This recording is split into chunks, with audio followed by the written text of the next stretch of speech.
Thank you very much, Cheryl, for having accepted to give me a small interview.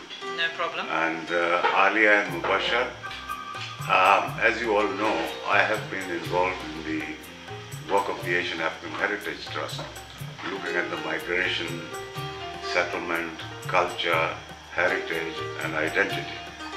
And as you know, I've just published a book. This book talks about the background of my family. And I'm proud to be what I am. And one thing that I've done, I've acknowledged my other side of the family, which is Maasai. And when my father got married to a Maasai lady, in those years it was considered a taboo. It was very, very difficult. And then he had all these children, 18 of them, and he had to think about how he wants to mold his generation. And he did his best. He was able to bring his children the way he thought was right, to give them his own identity. And I think we are proud, but at the same time, we have not sort of disowned. Well, now that you got married to my son, Mubashar, coming from an Irish family, born and brought up in Kenya, and you have children as well, I thought it was appropriate to capture a few moments of your own personal experience and how you see the issue of cross-cultural marriages in modern time. So let us hear a few words from you about your experience and about Alia herself. She also has that heritage, and I don't know how she's going to accept that, or whether she has accepted it. Maybe she will tell us. Multicultural, interracial marriage is difficult at the best of times. It always was. And when I married your son, it was difficult within my community as well. I grew up in a white Kenyan community. They didn't fraternize with other colors, I would say.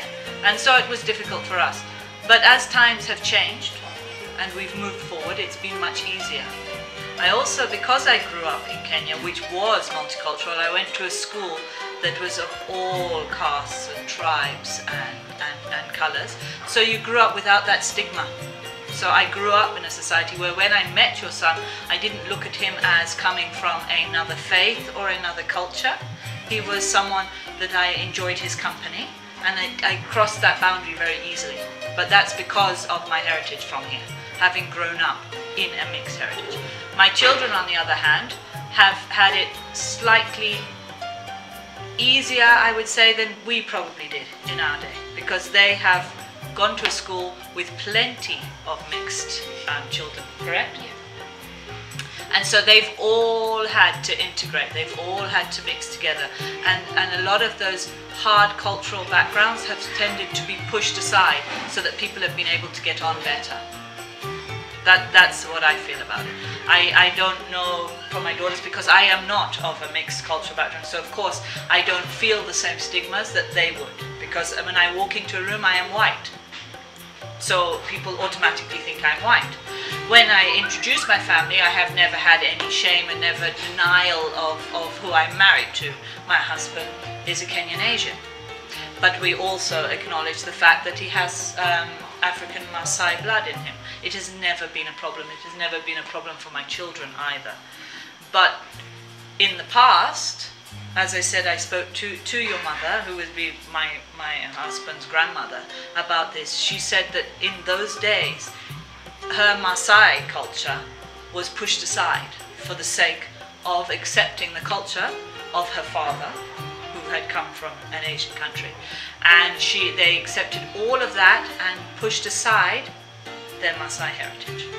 But as we've moved forward, now people embrace their other heritages. My daughters, I have never heard them once not say to anyone, we don't have Maasai blood. I mean, they're the first ones to talk to their friends about, we have Maasai heritage, and our father is an Asian and he comes from Pakistan.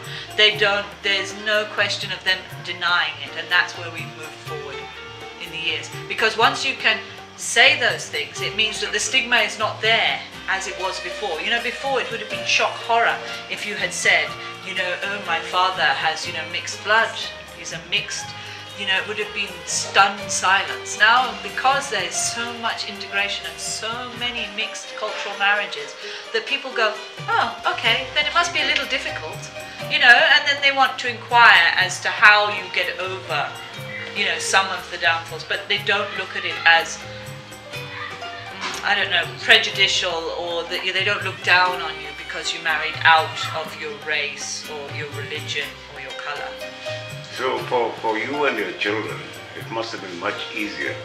You have had interaction with my late mother, you have talked to her. Do you remember anything she said about her growing up? She talked a lot about her happy childhood. She had no problem. She was also proud of her heritage in both ways. She would remember her Maasai heritage, but as I said before, she did talk about the fact that it was pushed aside.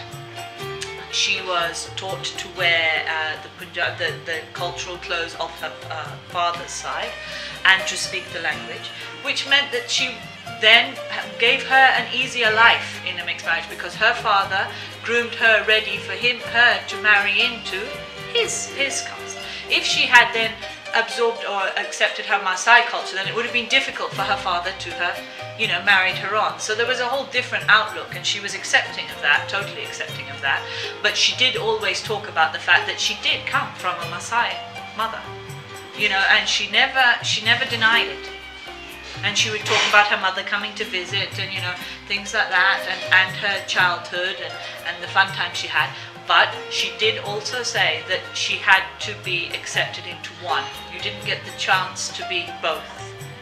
That nowadays maybe some are, you know, able to absorb certain parts of each of their heritage. In those days, you followed the way, one or the other.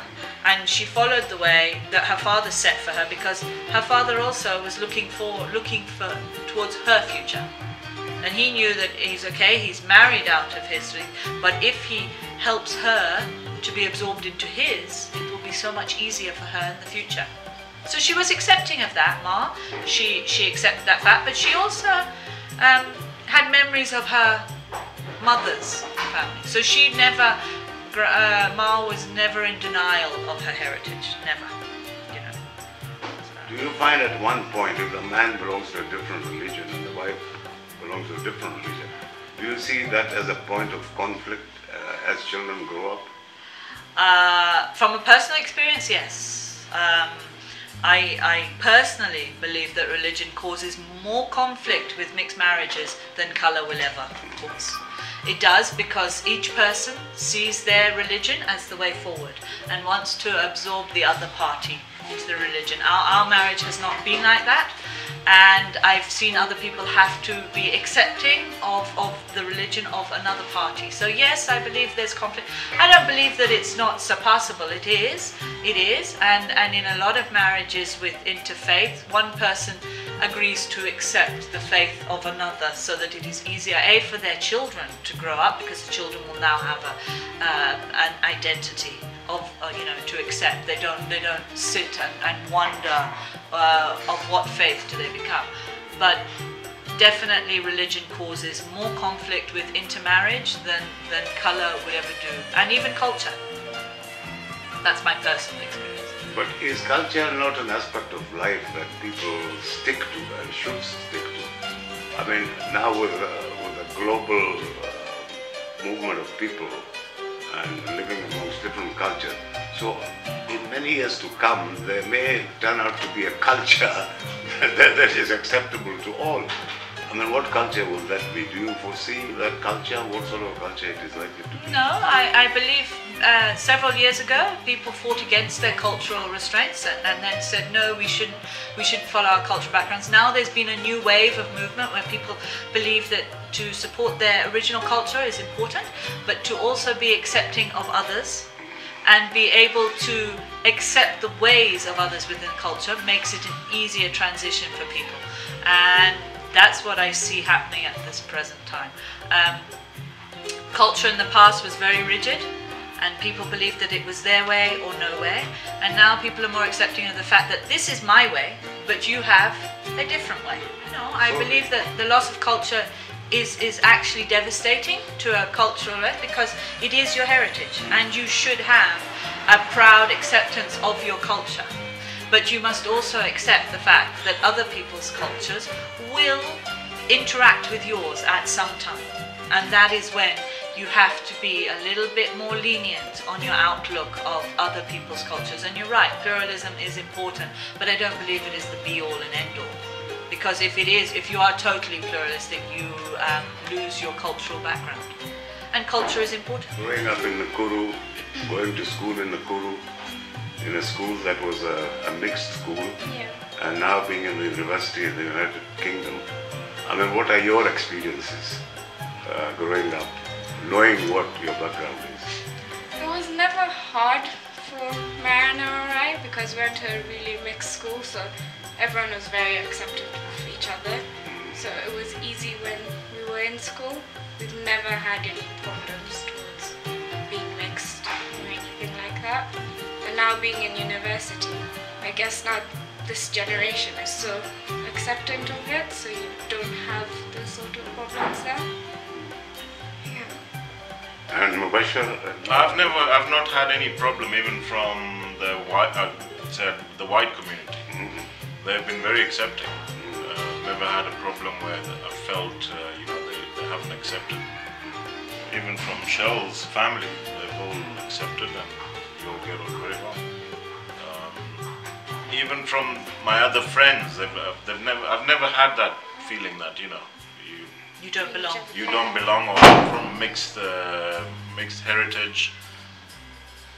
To a certain point, when we were younger, it was still taboo. When you're younger, you, as you said, like Cheryl says, you sort of, your African heritage, you kept very quiet. But now, as time goes on and you get older, you actually, you embrace it all and you accept it, and you're quite willing to tell people about both your heritages from both sides. Because it is your heritage. It is At the end of the day, it is your history. It's your history, and it will be your future. And there's no denying it. You can't deny it. Yeah, but when I was growing up, things were different. You Different, see, I had totally to be different. closer to those people who were of my father's time. Yeah. And his interaction was more with his Muslim Punjabi friends. Yeah. Now, when you grew up, I mean, looking back at my work experience, traveling, working in different places, you had a kind of a free life. You were not herded to be closer to one type of food. So what about the Asians? Do you interact with them? And yes, I still have a lot of Asian friends. I interact with them socially. We interact, no problem. European friends, African friends. I would say I'm actually quite at an advantage. I can mix with anyone. Yeah, it's a mixed culture. It's a multicultural background. They're all quite accepting. Never sort of had a problem. well, that is good. I'm happy that Alia is also going through some good experience. I think it only becomes a problem when you let it become a problem. If I'm walking down the street and somebody calls me Muindi, well, that's me. So I shouldn't get angry about it. That is part of my heritage. It only becomes a problem when you let it become a problem. So if they call me Muindi, I'll say yeah, that's fine. And I just turn around to them and ask them, what are you? Are you Turkana? Knowing well he's probably Kikuyu, but it's again ignorance. So you can't. And in the case of Alia, when we were growing up, there was certain prejudices, and people often referred to us in a very derogatory manner. There was a word they used to use, Chotara. In your experience at Greensteads in Nakuru, with the children you were going to school with, did you ever hear a word Chotara? Or? Pointy. Yeah, we had the word pointy if you were mixed, but it was like a joke. It was never something serious about. Yeah. But who were the kind of people who referred to you as a pointy? Mainly Africans or Asians? Africans. Yeah. Only Africans? Mostly African. Well, I think I'm very grateful, Sharon, for you, Mubashir and Alia, to have given me this opportunity to record this for posterity. And as I said in my introductory remarks, that I am actively engaged with the Asian African Heritage Trust in collecting the stories, migration, settlement, culture and heritage of people from the Southeast Asian continent.